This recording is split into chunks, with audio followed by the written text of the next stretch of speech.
Morning, gentlemen. Morning, sir. Okay, let's pray to the Lord first. Thanksgiving prayer. In the name of the Father, and the Son, and the Holy Spirit. Amen. Our Father, who art in heaven, hallowed be thy name. Thy kingdom come, thy will be done on earth, as it is in heaven.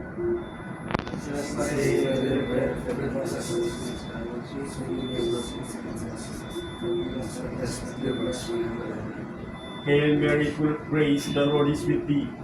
Blessed art thou among women, and blessed is the fruit of thy womb, Jesus.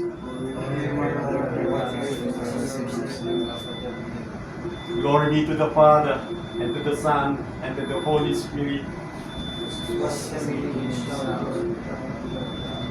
Almighty God bless us, the Father, the Son, and the Holy Spirit. Amen. Okay, gentlemen, interview, duties and responsibilities on board the ship. Master.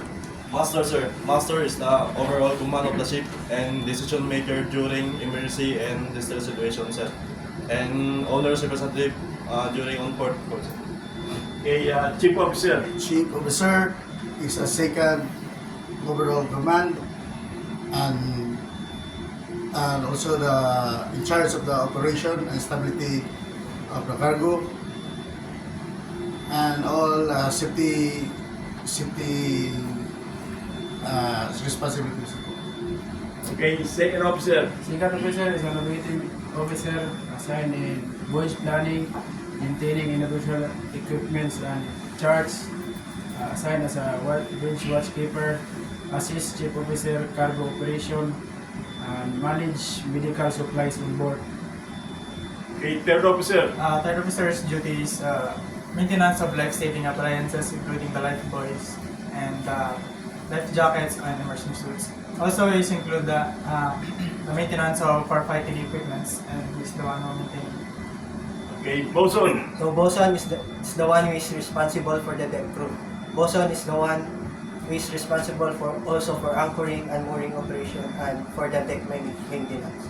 Okay, Able-bodied Seaman. Able-bodied seaman is performed in navigational watch as well as the helmsman and perform the loading and unloading operation and doing ballast, sounding, bridges, and also belong to the unmooring and mooring operation. Okay, Ordinary Seaman. Ordinary seaman assists as per the bosun's maintenance of the deck, assisting all cargo operation, also assist for the gangway watch duty, assist for the safety and cleaning of the maintenance of the life-saving equipment and firefighting equipment.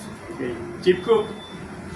Chief cook's responsibility is to provide meals for the crew and as well as budget the provision of the crew, and is also in charge of the safety and hygiene of the kitchen and as well as the mess area. Okay, TPA.